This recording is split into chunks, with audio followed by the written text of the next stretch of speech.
All right, so we're going to talk about diastasis recti during pregnancy. So diastasis recti, if you've ever heard of it, is just the separation or the laxity of your linea alba in the front of your abdomen during pregnancy. And most women get this at the end of their third trimester, if not all women. And so the thing about diastasis recti is it's not completely preventable, but it is manageable during pregnancy, and there's things that you can do to help reduce the severity of it. So one really easy way I like to help manage diastasis recti is to make sure that the structures on the sides of my abs aren't getting too tight. So you have muscles called your obliques here on the sides and some fascia, which is just connective tissue as well. And so the tighter those structures get, the more strain and pull it's causing the front part of your abs. So one really easy way to help manage some of the tightness here that you may be experiencing on the sides is to do some side breathing.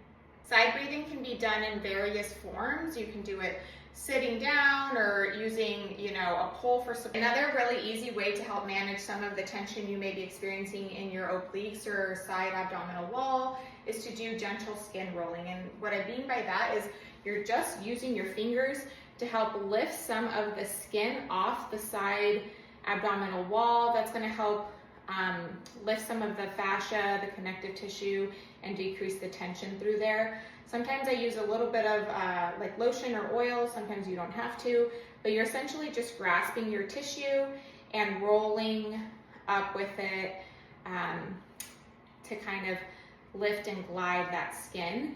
Sometimes I pull it from the back to the front, or I'll go down with it, or sometimes I just like to pull up.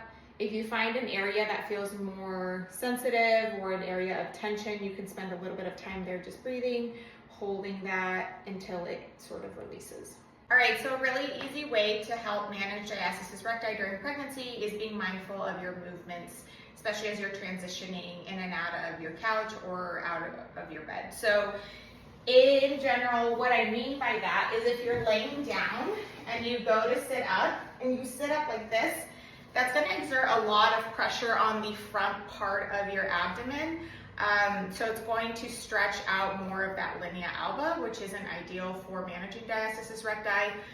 So what I suggest an alternative way of getting up is if you're on your back, you're going to roll to your side, think about giving your belly a little bit of a hug, and then using your arms to sit up.